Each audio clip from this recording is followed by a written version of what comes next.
Welcome to the Random Onion, and on today's episode of Ouroboros Characters Explained, we are going to explore one of the most important characters in the Ouroboros Anthology's mythology. That character being the one, the only, Enoch.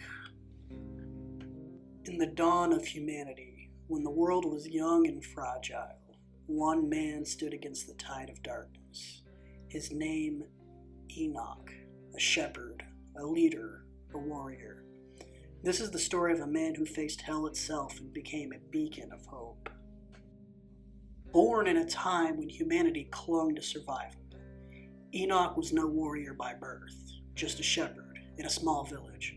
But when Lucifer, the fallen angel, and his wife, the archdemon Lilith, allied with Semyaza, a brutal warrior of heaven turned rogue, unleashed hell's armies on Earth Prime, everything changed. Semyaza's rebellion was born of vengeance, his half-human sons murdered on heaven's orders for slaying one of the last good Leviathans.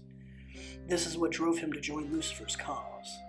Across the ancient lands we now call the Middle East, humanity's armies fell in brutal but fleeting battles. When the forces of Gehenna reached Enoch's village, he was the only one who refused to yield.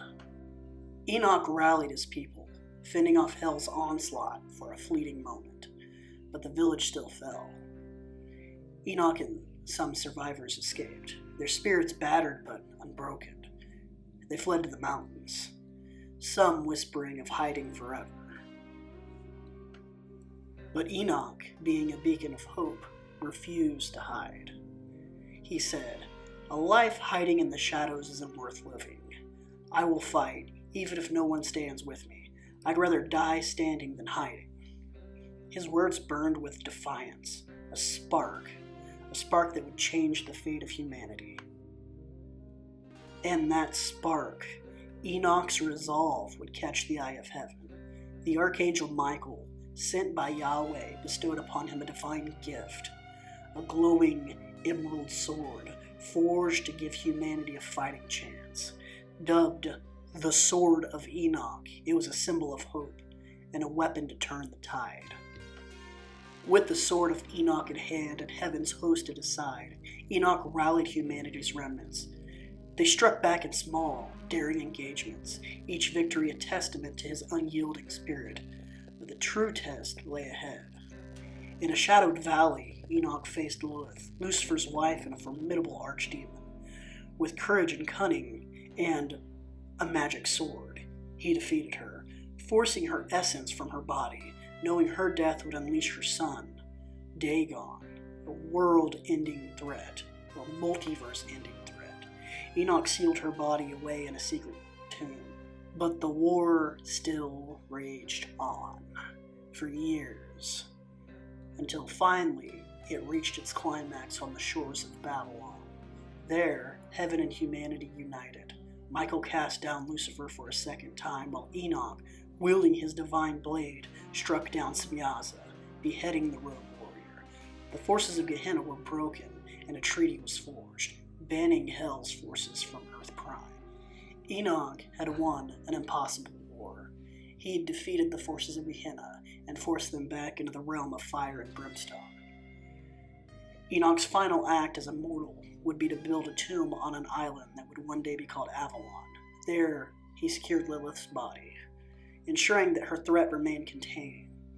Now, with his duty done, Enoch was called to heaven by the angel Uriel.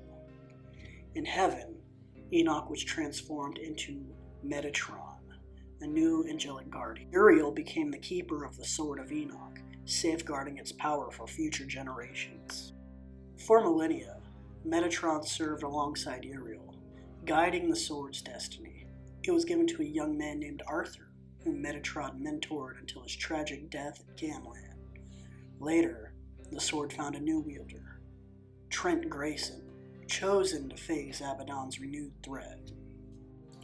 Through Trent, the Sword of Enoch would be the weapon used to take down Abaddon twice across two separate timelines. The blade and Enoch's legacy endured as a shield against the darkness. Enoch's story is not just one of battles and blades, it's a testament to hope and perseverance. No matter how fiercely Lucifer, Lilith, and Hell's forces struck, Enoch, the shepherd, the warrior, Metatron, always fought back. That was his truth. That was his legacy. In every age when darkness rises, Enoch's spirit reminds us to stand, to fight, to hope, even against impossible odds. That is all we have for today's video. You guys should feel free to leave a like, leave a comment, subscribe if you're not subscribed. And yeah, let us know what character from the Ouroboros Anthology you want to see us tackle next on this series. I know I said this video was going to be longer. I really thought it would be, but as it turns out, the script was just way shorter than anticipated. I guess it's an epic story, but a short story. So with that being said, feel free to like, subscribe, all that good stuff, and we will see you next time.